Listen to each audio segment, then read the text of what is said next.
नमस्कार, अब दुनिया की फटाफट बुलेटिन में आप सभी का स्वागत है और नजर डालेंगे आज की खास खबर पर। कांग्रेस ने लोकसभा चुनाव के लिए अपना घोषणा पत्र जारी किया। 5 न्याय और 25 गारंटी पर आधारित घोषणा पत्र को पार्टी ने न्याय पत्र नाम दिया। कांग्रेस के घोषणा पत्र पर पीएम मोदी का तंज, हम घोषणा पत्र नहीं संकल्प पत्र लाते हैं। राजस्थान के चूरू में बोले पीएम मोदी, जो 70 सालों में नहीं हुआ वह 10 सालों में हुआ। पश्चिम बंगाल की मुख्यमंत्री ममता बनर्जी का भाजपा पर बड़ा आरोप, रामनवमी पर बंगाल में दंगे का प्लान, संदेश खाली को लेकर भी दी सफाई।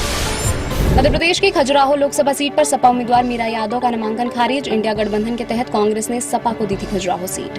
भाजपा प्रदेश अध्यक्ष वीडी शर्मा खजुराहो से हैं भाजपा के उम्मीदवार। कांग्रेस ने उत्तर पूर्व दिल्ली से वर्तमान सांसद मनोज तिवारी के मुकाबले जेएनयू छात्र संघ के पूर्व अध्यक्ष कन्हैया कुमार को मैदान में उतारा। इस सीट पर मनोज तिवारी पिछला चुनाव 3,66,000 से ज्यादा वोटों से जीते। कांग्रेस के घोषणा पत्र पर भाजपा ने साधा निशाना, कहा यह घोषणा पत्र है या राहुल गांधी की छुट्टियों का कार्यक्रम। भाजपा ने थाईलैंड की तस्वीरों को लेकर कांग्रेस के घोषणा पत्र की गंभीरता पर उठाए सवाल। बदायूं से सपा उम्मीदवार शिवपाल यादव का एक वीडियो हो रहा है सोशल मीडिया पर वायरल। वीडियो में शिवपाल कह रहे हैं कि हम वोट सबसे मांगेंगे, वोट दोगे तो ठीक है, नहीं तो बाद में हिसाब होगा। सपा ने इस वीडियो को आधा अधूरा बताया। आम आदमी पार्टी नेता सौरभ भारद्वाज ने कहा, दिल्ली के मुख्यमंत्री अरविंद केजरीवाल की पत्नी सुनीता केजरीवाल वर्तमान परिस्थितियों में पार्टी को एकजुट रखने के लिए सबसे बेहतर व्यक्ति हैं। उनकी मौजूदगी का कार्यकर्ताओं पर सकारात्मक प्रभाव पड़ा है। छत्तीसगढ़ के कथित शराब नीति घोटाला मामले में सुप्रीम कोर्ट की सख्त टिप्पणी, कहा अब तक के साक्ष्यों के से अपराध होने की पुष्टि नहीं हो रही है, क्यों न मनी लॉन्ड्रिंग के आरोप रद्द कर दिए जाए। भूपेश बघेल सरकार के दौरान 2116 करोड़ के भ्रष्टाचार के आरोप हैं।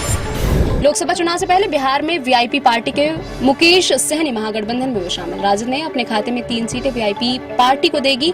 अब राजद के खाते में 23 सीटें रहेंगी।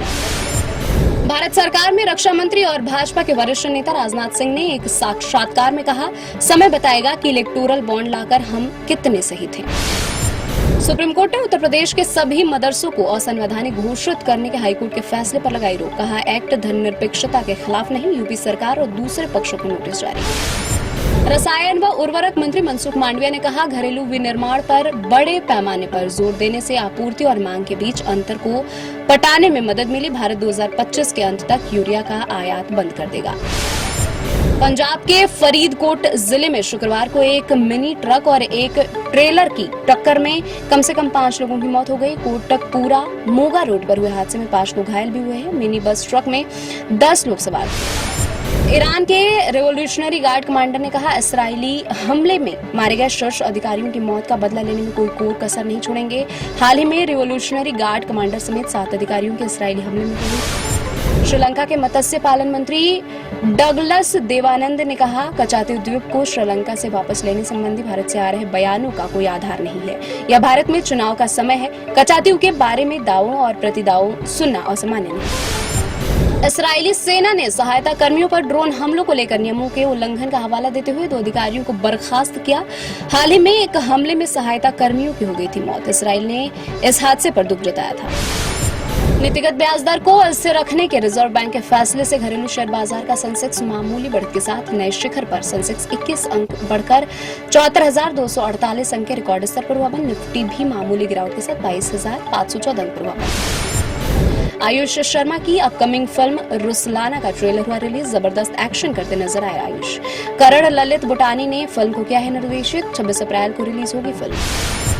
पुष्पा 2 द रूल से रश्मिका मंदाना का first look poster release. Srivalli के किरदार में नजर आएंगे एक्ट्रेस अल्लू अर्जुन, फिर बनेंगे पुष्पराज। 15 अगस्त 2024 को रिलीज होगी।